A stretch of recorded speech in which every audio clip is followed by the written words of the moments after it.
I want you to fail at this. Just make a mess. Just do whatever comes to mind so that you get comfortable with the materials that you're using. So you get an idea of the technique that we're going for.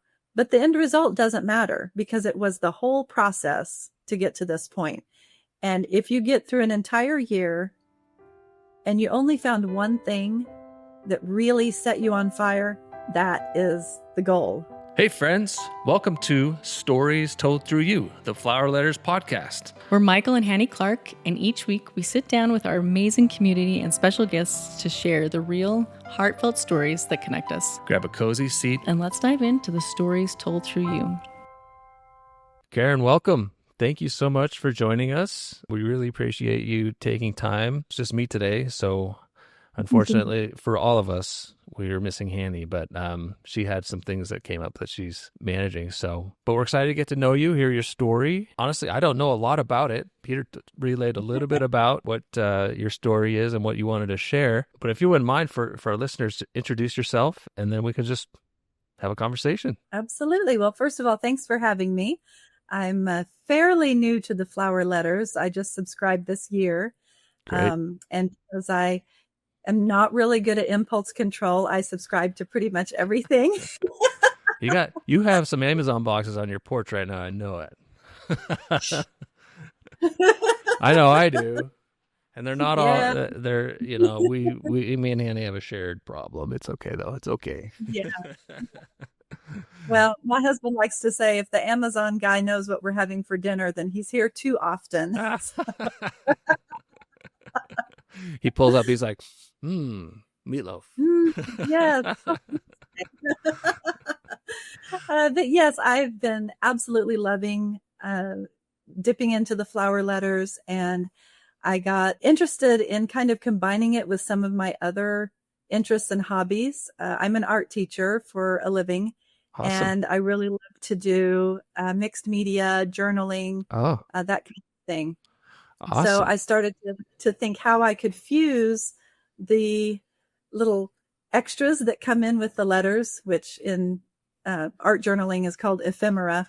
And so how I could add the little extra bits and pieces into an art journal and use some of those techniques. In doing so, several other people on the Facebook group were interested.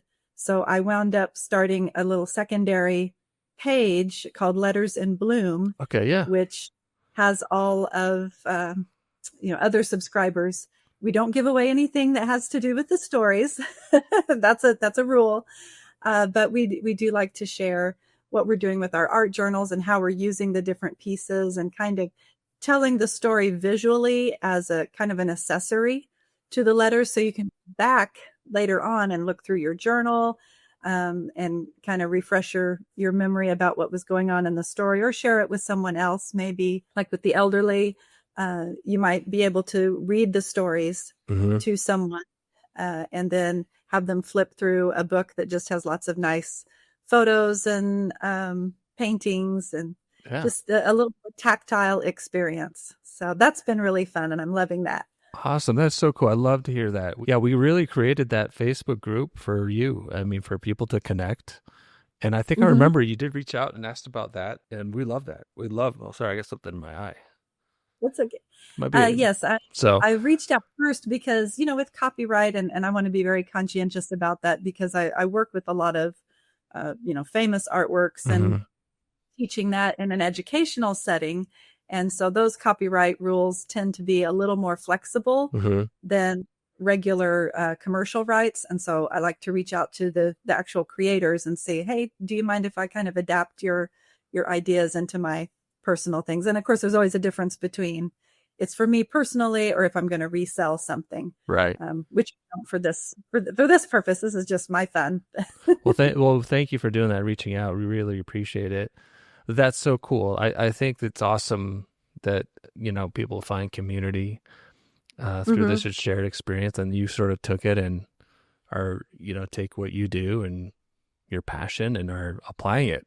And so we welcome that. We love that. Do you teach in school, or are you a private art teacher? How does, are you high school, middle school? Yeah. The answer is yes. Okay. I've taught pretty much every setting from preschool up to assisted living communities, dementia care, kind of the gamut there. I do teach full time at a private school right now, and I do have all the grades. So on different days, I might have middle school, high school, or elementary. And my personal, I guess, art philosophy is trying to communicate as much about world cultures and historical events into the artistic experience. So trying to relate those things to very real places and people.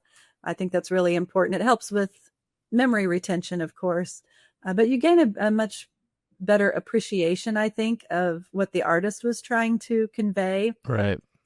And take your meaning from that as well. And so that's always kind of been my focus, is how can I bring the world to maybe a very small rural area, or a kind of homebound demographic, Right. And sort of let them be armchair travelers in a sense.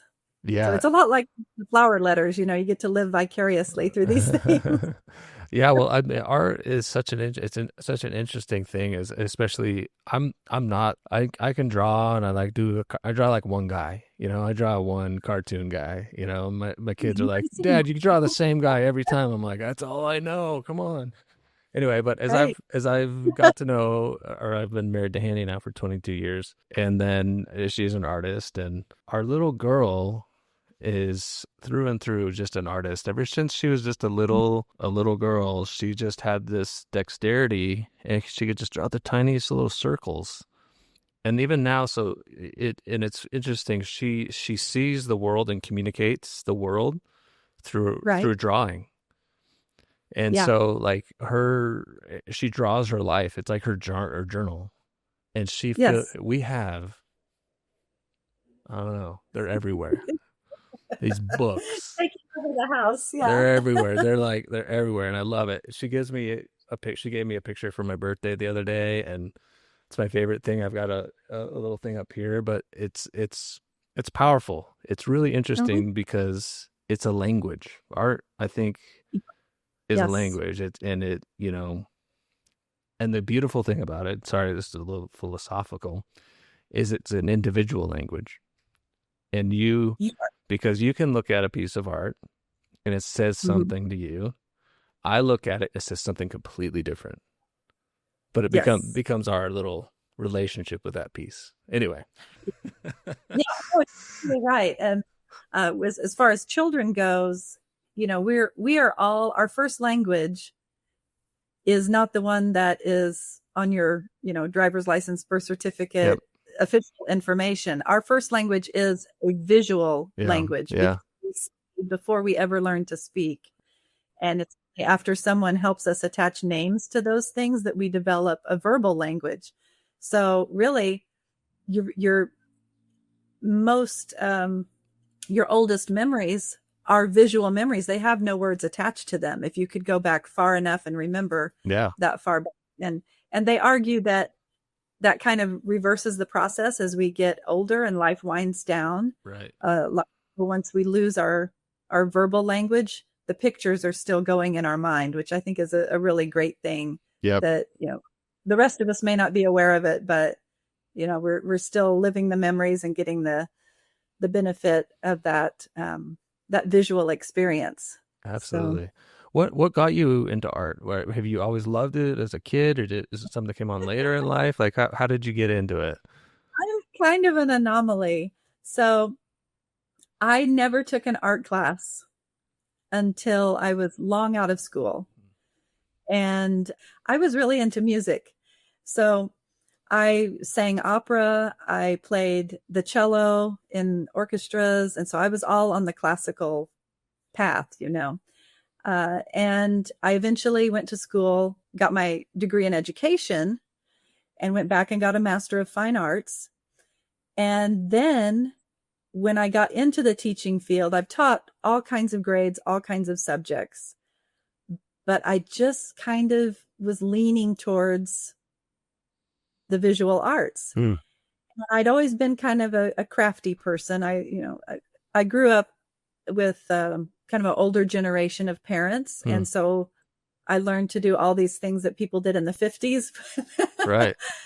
So, I was crocheting when I was 7 and, quilting and knitting and doing all these things. And so for fun, I'm pursuing art on the side, usually mostly in the textile arts. And I was very interested in history, still am.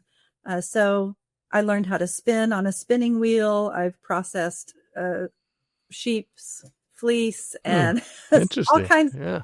of very odd things. But I'm very interested in the beginnings of things and how they get to their present form.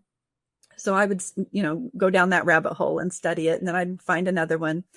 And I was the person who said, I can't draw anything but a stick figure. Just can't do it. And my daughter was very, very artistic. And so like, any good mom, I'm throwing her in every class I can because I can't teach her how to do that. And so she was taking a drawing class. And since I was going to be sitting there for an hour and a half waiting on her, I thought, well, I might as well try this too. So I took my own class and just like discovered that I really enjoyed it and I had an aptitude for it. So I started developing, more of the drawing and painting side of things. And at the same time that I was kind of looking around in the schools for possibly switching out of the grade level classroom and going into teaching art. So I ultimately went back and got my art certification for teaching and was able to teach a class. It was a very rural school in the poorest school in the poorest county of the state. And they had no resources. There was no budget. Right. And it was the best experience I've ever had because I got to teach kindergarten through 12th grade. I got to know every kid in the school, very small school. And it was really like an expanded one-room schoolhouse feel where everybody knows everybody else. They were super supportive. You had, older students helping younger ones. And it was such a great, I guess it was a fork in the road of my teaching career that totally changed the shape of everything. And it kind of gave me a new philosophy of education and honed my purpose. Yeah. Because, for some people, teaching's just a job. And for other people, it's a calling. And that's certainly what it turned out to be for me. And so ever since then, I've pursued teaching art, whether it was in a school, whether it was in a community, out of my home, local rec center, whatever it is I can get my hands on. I just think it does such a great thing for bringing people together, for allowing self-expression. A lot of times, particularly now with so much technology, we do not have the opportunities to meet face to face. We don't have the chance to do something tactile with our fingers. Right. And people have a real hunger for that. And I'm really pleased that I'm able to provide it whenever I can, and I get all the rewards from it. Well, I'm sure they think it's a good time, but I'm having a really good time too. I'm sure your students get plenty. Do you prefer teaching younger children, older, or adults? What's your preference? If these are the people I'm going to teach the rest of my life, is it across the board, or is it there a group of people you'd be like, this is where I'd do it? So difficult to say if I like one over the other. They just all have something different. And when you teach younger ones, nobody's told them that they can't do it. And so they have all the confidence in the world. And I just admire that. And they'll come up, as you have children, it'll look like a scribble and they're so proud. And I'm happy for them. So I love to see the excitement and the light come on for them. Yeah. And then when you get to older students, they're starting to pull things out that may be very personal for them. it can be really, really healing. I did a certification course not too long ago in art as therapy, Mm-hmm. dealing with like post-traumatic Yep. events, and to see what that can do for people also, and kind of getting them over the hump. If they can't say it, they can't talk about it, but they can draw it, or they can paint it, or sculpt it, or somehow get that out, and that just helps move them along.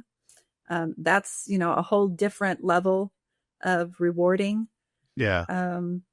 And going into some of the elderly facilities for care, the joy that they get every week, just seeing what have you got today? What's in your case today? The enthusiasm that they have, and they'll put up their artwork around their rooms and show it off to their visitors. And, it's just, I just love the people aspect of it. I don't care if any art comes out of it, honestly. Yeah. Well, so it Yeah. sounds like it's more about the people and the impact there. Oh, yeah.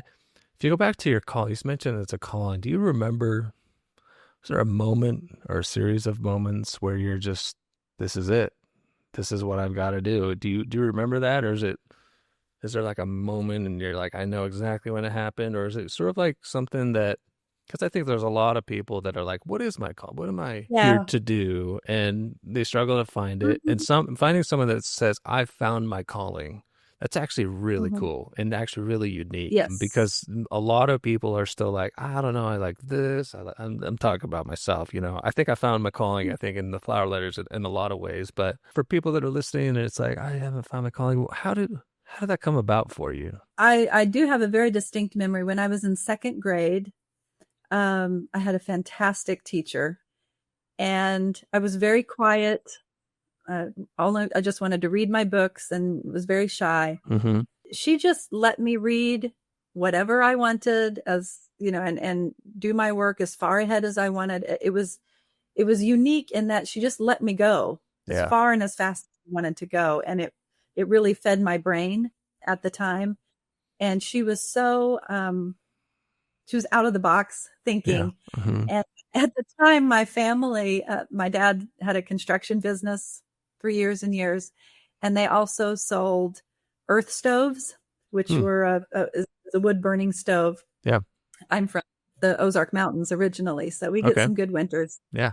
And so they had a store with these stoves, and it was these massive boxes that for a child was like heaven, because you could play in them forever. And my teacher found out about this, and she said, hey, could I get some of those boxes? And so I can remember, pushing the boxes down the hallway into the classroom. And then I would come back to class, and she had covered them in bright paper and made little windows and doors. And it would become, the math center or the reading nook or whatever. And she placed them around the room. And it just, I don't know, something about that to me was like making magic out of everyday materials, which is kind of what art is like too. Yeah. And I just thought, I want to be a teacher like that. I want to be able to change the way that kids come into a room, and no matter what's going on at home, no matter what other people think of them, I want to be the one who says, I think you're fabulous, and I think you can do whatever you want to do, and I'm going to help you get there. And so even at that young age, I knew that's what I wanted to do. However, no one in my family had ever graduated college, and I think that was a pathway for me, certainly not financially. So right up through high school, I didn't think I was going to school after that. I was just, gonna work and get married, and, that was about it. Right. And didn't have a real path. I really wanted to go visit England, and I saved up. I've been working since I was 14. And so I had saved up all through high school. I was going to take this, like senior trip before I settled down to, working the rest of my life. Right. And I went over there, and I got to see, beautiful cathedrals and historic homes and musicals and just famous authors' homes and just all of these things that I'd read about all my life. And I came home and I thought, if I can go there, I can go to school.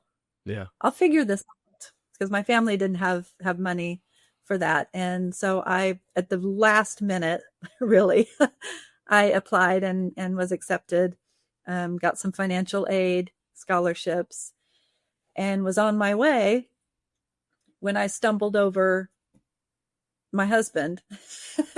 And I got married before I You fell graduated. over him? You fell head over Yeah. heels? You stumbled over him? He's laying down? Okay. Yeah. And so I wound up getting married before I had graduated, and that sort of slowed me down, because then I couldn't feasibly go to school and work and be a homemaker and all of those things. Mm. So it took me a long time to get my degree, but I did it. Awesome. Night school and summer school, and just then online was invented, and I took the last few classes online, and so that all worked out. And then I waited just a couple of years and decided I was going to get my master's. And I went for a Master of Fine Arts because I was doing a lot of writing at the time. So I did a lot of that, and wound up publishing and working for publishing companies from home while my kids were little. And so I kind of got to just do the whole gamut. And still at that time, I was not into art. I was doing writing. I did music all through college. I was still working with the Missouri Opera right up until my kids were, little. And then once I was, well, I had there was a monkey wrench, as there always is. Plot twist. There's always. Plot. So my husband, we've been married for 20 years, and he passed away. Oh, no. In our 20th year. And so I had a 10-year-old and a 13-year-old, and here I was, a single parent. And so I went back to teaching full time. And that's when the whole artistic thing started to kind of evolve at the same time that I was doing that. So I've kind of been rediscovering my path. And I think it's true of everyone that you're going to change your life at least once. You're going to have a new home, a new career, a new relationship, whatever. Something is, meteors are going to fall from the sky, and it's not going to be what you thought it was. Yeah. And so you have to kind of start over again. So I did that. Once my children were almost out of the house, we relocated to Florida, and because I was hoping they would have some better job opportunities, and they wanted to go to school in different places and so forth. So we started over in Florida, and that was where I met my husband now. He lived just 2 doors down. So I married the next door neighbor after a few years, and now we're empty nesters, and my kids are grown and flown. They're 25 and 22 years old. And so my husband likes to joke we did everything backwards, because we got the grown kids together. He took them on as his own. And then, now we're living life backwards. So it's kind of like we get to be newlyweds now after, we've been married for 5 years. Well, you're doing it just right. It's your life. Yeah. That was best. Well, what an incredible story. Thank you for sharing that. That sounds so from 20 years, really, you're discovering your calling. Was it 20 years before you really got into teaching, or had you started teaching? We haven't even talked about you singing opera. Yeah. It didn't pay at all. You turned out, Karen, you're like a Renaissance woman. You're opera. Did you cello? Do you still play the cello? Yes, I still play the cello. I actually have 2 cellos, and I know you can't play them both at the same time, but I don't know which one to give up. And I sang opera for 4 or 5 years, mainly as a side thing. I just really loved it. And then when I moved to Florida, I started kind of singing again. They have a lot of areas where they like live music, and some of the retirement areas around. They have a lot of regular entertainment and, special events. And so I kind of got into that. And so I was singing retro, I guess we call it vintage, whatever, 40s and 50s kind of music. And then I would always, kick off a couple of opera arias for them. So that was neat to kind of revisit that later in life. So. Amazing. That's so cool. Yeah. What a great story. I think that's very inspiring. I think that, I have siblings that go through, I mean, our family situations change, whether it's death, divorce, Right. different challenges, different people make different decisions. And it's always amazing to see how people adapt and what they choose Yes. when something like that happens. And it's inspiring to find people like you who, hey, I got to do something. I've got to keep going. I got to keep moving forward. And, finding your passion in that, raising 2 kids on your own, eventually with the neighbor 2 doors down, which is great. When you were, if you don't mind, when your husband passed away, did you feel like you were already on a path towards becoming a teacher and getting into art? Or was that something that sort of prompted you or like inspired you to like pivot or to have to pivot, whether it's from necessity or desire, or what was that like for you? Because he died very suddenly from a pulmonary embolism. So it was not anything expected. Right. And I've always been an extremely organized planner type person. Mm-hmm. And, family jokes, oh, Karen, she's always got her life planned 5 years in advance or more. And that happened. And, I had built up in my mind that I was going to have a 25th wedding anniversary and a 50th wedding anniversary. And we were going to grow old together. And, all of these things that frankly, we assume that we're going to have. And that whole experience made me realize that assuming is a privilege, that you don't necessarily get that. But that doesn't mean you can't have something really wonderful. You just have to decide that's what you're going to create out of it, because the alternative is not very nice. So you might as well make up your mind that you're going to make it great. From that time period, I took it as an opportunity to try a lot of things. So I purchased a tea room and a floral shop in my little town, and I ran that for 3 or 4 years. All these cool things keep popping up, Karen. Opera, business owner. Incredible. This is amazing. I acquired a few small rental properties and started doing Airbnb vacation rentals because I really like the decorating and renovation part of that. So I just had all these things going all at the same time. I look back now and I think that was my therapy. Mm-hmm. That was my grief therapy. Yeah. Mm-hmm. It was probably still cheaper than actual therapy. And I got the experience out of it. I was able to take my kids along every step of that and teach them various, working skills, right? How to deal with public. They were my employees for most of it. So they gained all kinds of skills.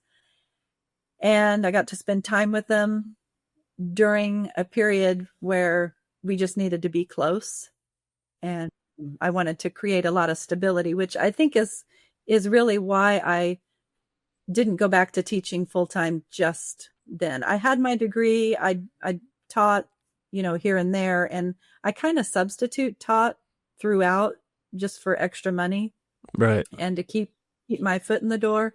And then once he was gone and I had to get serious about a steady income, then that's when I, went right into full-time teaching. But because my interest in the arts was ramping up, I think that kind of pushed me into that. And I will say, when you have a momentous event, sometimes your coping skills and things that you relied on don't work the same.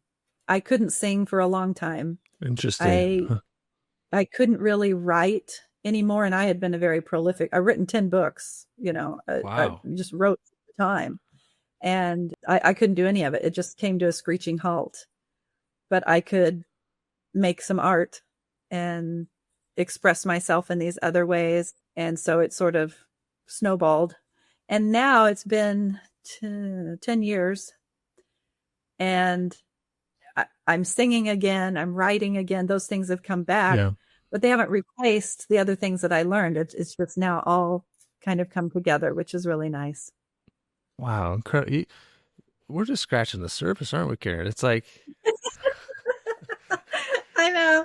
I'm an art It teacher. can be, Oh, interesting. I own businesses. Oh, okay. I sing opera. I'm a play the cello. I was like, whoa, incredible.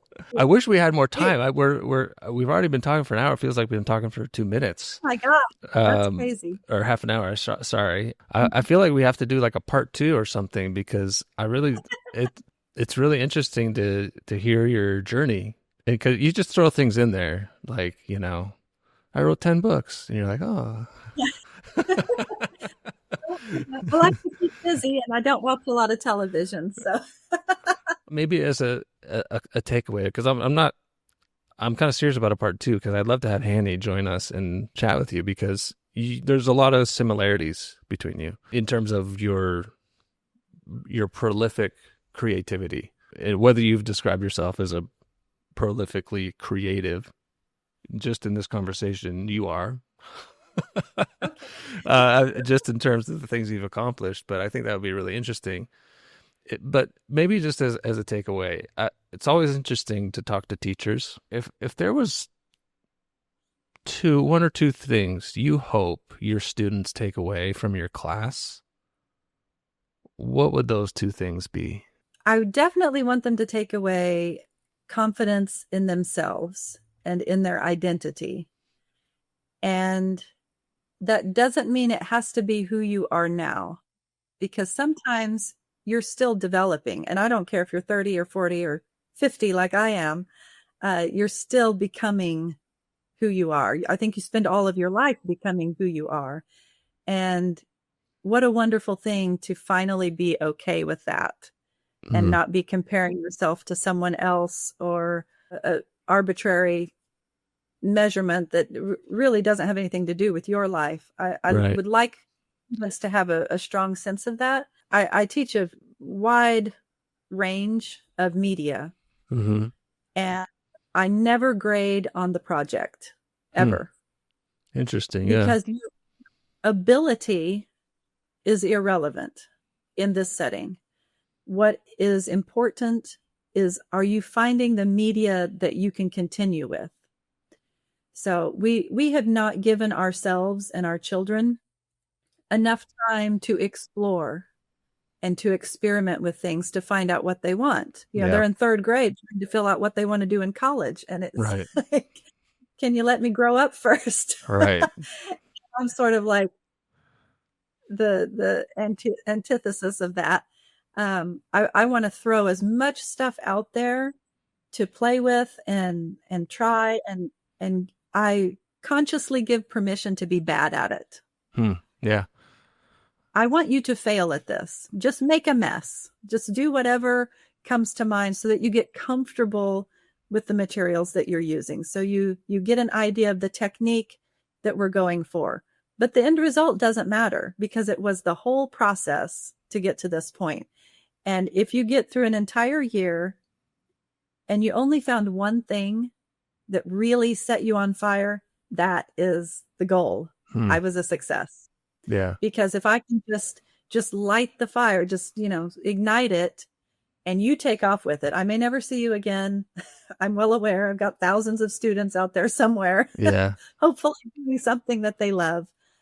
Because as you go through your life and you deal with, reality, jobs and heartbreak and all of those things, if you have found the one thing that you can hold on to that gives you hope or peace or an outlet, then you've got something extremely valuable that nobody can take it away from you. You have it all your life. What could be better than that? That's awesome. Thank you. That it reminds me. I love music. I love art. as well. I'm not very good at it, but when with our kids, whether people agree with this or not, I give them access to a full library of music.